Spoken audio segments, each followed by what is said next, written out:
Halo semuanya, kali ini kita akan membahas tentang metode simplex. Metode simplex adalah algoritma yang digunakan untuk menyelesaikan masalah pemrograman linear. Metode ini dapat digunakan untuk mencari solusi optimal dari fungsi tujuan yang dibatasi oleh kendala-kendala. Baiklah, selanjutnya yaitu langkah-langkah metode simplex. Yang pertama, mengubah fungsi tujuan dan batasan-batasan. Yang kedua, menyusun persamaan-persamaan di dalam tabel. Yang ketiga, memilih kolom kunci. Yang keempat, memilih baris kunci. Yang kelima, mengubah nilai-nilai baris kunci. Yang keenam, mengubah nilai-nilai selain pada baris kunci. Yang ketujuh, yaitu melanjutkan perbaikan-perbaikan atau perubahan. Kita akan memasuki contoh soal. Diketahui sebuah warung menjual 3 jenis sambal, yaitu gulai, semur, dan tumis. Harga jual sambal masing-masing adalah gulai 200.000, semur 170.000, tumis 180.000. Untuk membuat 3 sambal diperlukan campuran-campuran bahan, yaitu untuk membuat gulai membutuhkan 6 bawang merah, 5 bawang putih, dan 4 cabai. Yang selanjutnya yaitu untuk membuat semur memerlukan 8 bawang merah, 5 bawang putih, dan 5 cabai. Dan selanjutnya untuk membuat tumis membutuhkan 10 bawang merah, 5 bawang putih, dan 6 cabai. Dan persediaan untuk semuanya yaitu bawang merah 240, bawang putih 150, dan cabai 200. Lalu tentukan pendapatan maksimal warung tersebut. Selanjutnya langkah-langkah pengerjaannya akan dikerjakan oleh Amanda Srijuwita, Rio Alheriansyah, Akhir Rutunisa, dan Andre Utama. Baiklah, kita akan memasuki video pembahasan. Assalamualaikum warahmatullahi wabarakatuh. Di sini saya akan menjelaskan mengenai langkah-langkah penyelesaian dari metode simplex. Yang pertama yaitu kita harus merubah fungsi tujuan dan fungsi kendalanya dulu. Fungsi tujuan dilambangkan dengan variabel z. Jadi yang pertama kita harus mencari fungsi tujuannya dulu. Di sini ada z sama dengan 200x1 tambah 170x2 ditambah 180x3. Kemudian kita cari fungsi kendalanya. Di sini ada 6x1 tambah 8x2 ditambah 10x3 itu lebih kecil atau sama dengan dari 240. Kemudian ada 5x1 tambah 5x2 ditambah 5x3 itu lebih kecil dari 150. Dan 4x1 tambah 5x2 ditambah 6x3 itu lebih kecil dari 200. Kemudian ada x1, x2, x3 nya itu lebih besar atau sama dengan dari 0.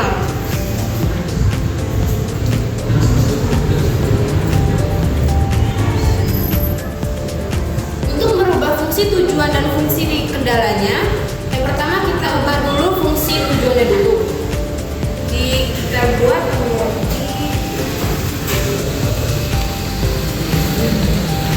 ini kita bikin z dikurang 200x1 dikurang 170x2 dikurang 180x3 itu sama dengan 0. Untuk fungsi kendala kita tidak memindahkan tetapi dengan merubah fungsi pertidaksamaan kurang sama dengan syarat kita menambahkan slot variabel.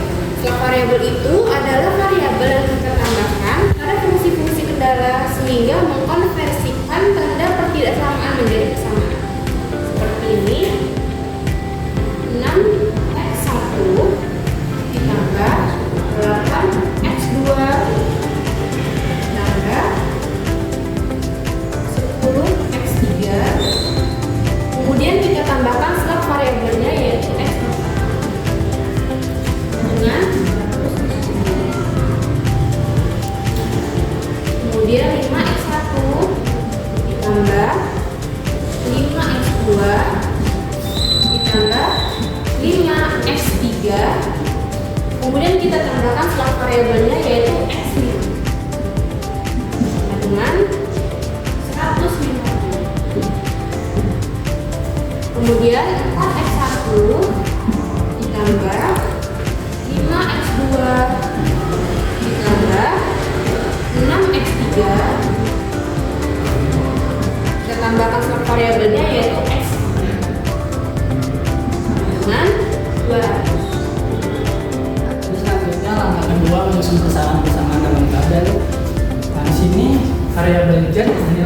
X1 min 200 kita masukin ke dalam kolom X1 yang 170, di dalam kolom X2 yang 180, di kolom X3. Begitu X4, X5, X6 bernilai 0 dan nilai kolomnya juga 0. Lalu kita akan masukin nilai fungsi kendala 6X1, kita tulis di sini 6 di kolom X1. Lalu X2 di sini di kolom X2, nilai X3 dalam kolom X3, X4 nilainya 1 karena X4 itu nilai 1. X5, X6 kita tulis nilainya 0. Nilai kolomnya 240. Lalu kolom nilai X5, X1 kita tulis di sini. Kolom X1 5, di X2 nya ini 5 nilainya, di X3 nya 5, di kolom X3, X4 nya 0, dan X5 nya nilai 1. Lalu nilai kolomnya ini 150 tertulis di sini. Selanjutnya 4X1 kita tulis di sini, kolom X1 4, nilai 4, X2 nya nilai 5, X3 nya nilai 6, X6 nya nilai 1. Di sini kita tulis kolom X3 dan X5 nya 0. Lalu nilai kolomnya 200. Selanjutnya adalah yang ketiga, menentukan kolom kunci. Kita menentukan kolom kunci, kita ambil baris negatif paling terbesar yaitu negatif 200 ke bawah.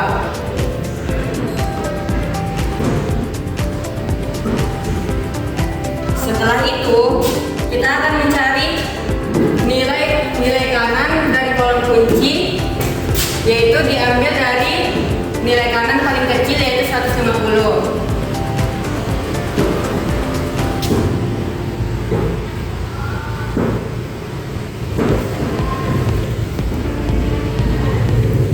Nah, bagaimana kita akan mendapatkan hasil dari nilai kanan dan kolom kunci? Yaitu dari 240 dibagi 6, yaitu hasilnya 40, dan 150 dibagi 5 hasilnya 30, dan 200 dibagi 4 hasilnya 50, dan ini tetap 0. Dan selanjutnya kita akan memasuki langkah keempat, yaitu menentukan nilai baris kunci. Dengan baris kunci pada kolom X5 dengan nilai 0, 5, 5, 5, 0, 1, 0, dan 150, maka akan dituliskan yaitu dengan seperti ini. Dan untuk mencarinya kita harus mencari angka kunci, yaitu angka kuncinya 5. Maka kita akan menuliskan seperti ini dengan cara mendapatkan hasilnya, yaitu dengan cara dibagi.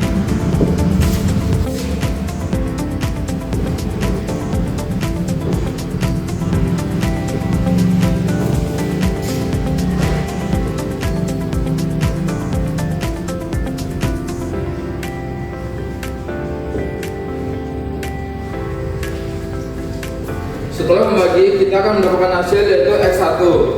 Dan kemudian kita harus menentukan nilai baris lainnya. Menentukan nilai baris lainnya yaitu baris lainnya nantinya harus 0 dengan cara seperti berikut.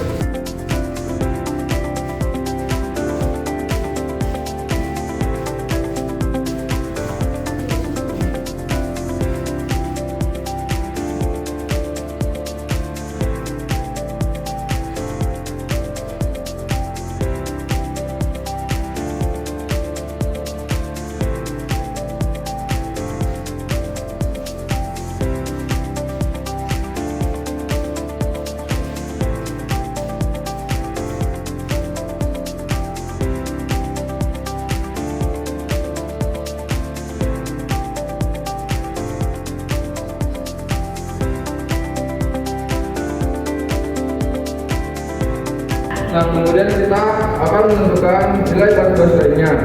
Dalam menentukan nilai baris-baris lainnya, nilai kolom barisnya nantinya harus 0. Dan kita akan menentukan seperti ini. Setelah itu kita akan melakukan efek eliminasi dengan cara mengurangkan antara x4 dengan 6x1.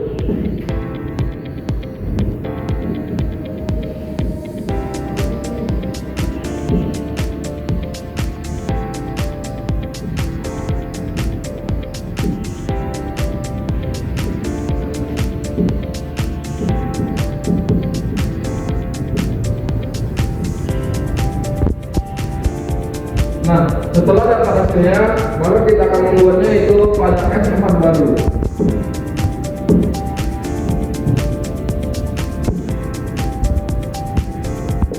Dan kemudian kita akan mengurangkan kolom lainnya lagi.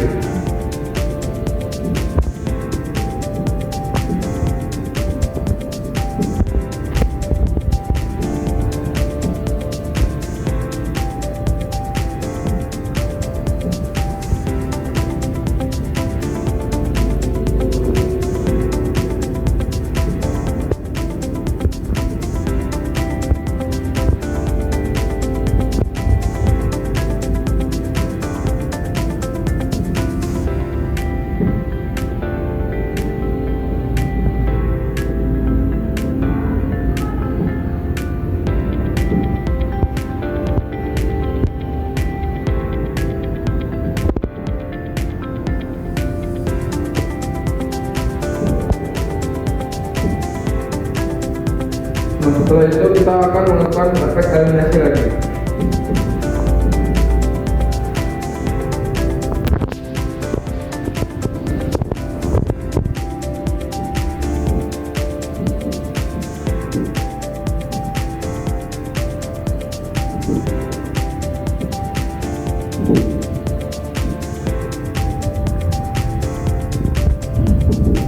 Setelah itu, setelah dapat hasilnya, maka akan menjadi x6 baru.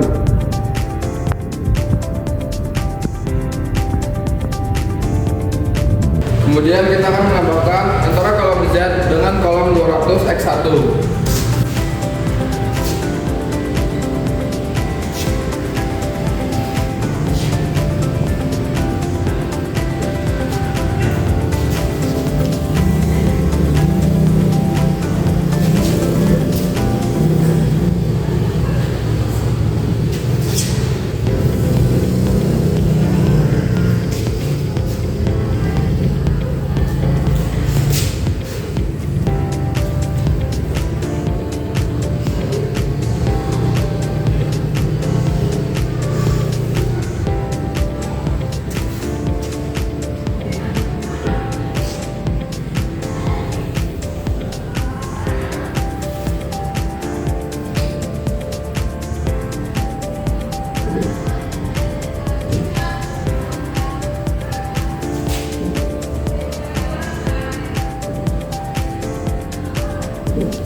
Dan kemudian kita akan menyebarkannya.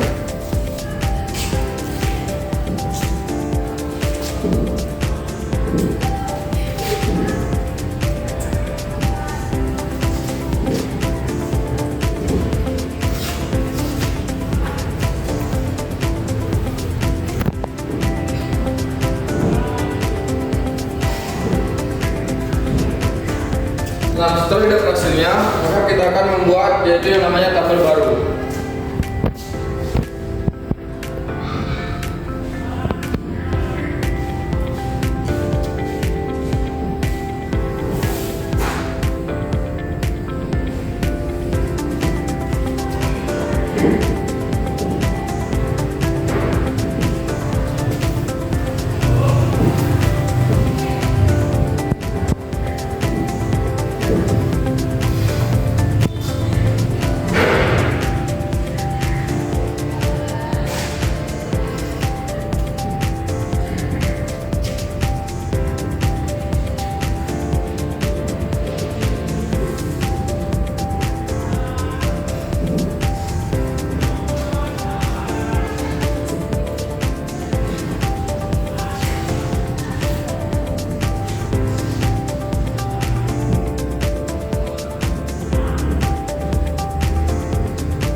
Nah, jika fungsi tujuan Z terdapat nilai negatif, maka kita harus mengulangnya kembali. Nah, pada tabel baru ini nilai NK pada Z adalah pendapatan yaitu sebesar 600 dan nilai NK pada kolom kunci X1 adalah produksinya.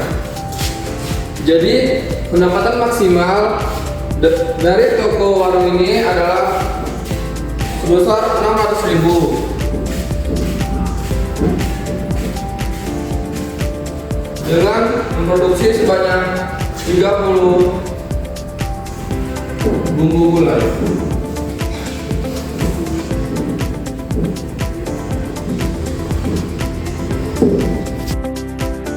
Terima kasih telah menonton sampai habis. Sampai jumpa di lain waktu. Bye bye.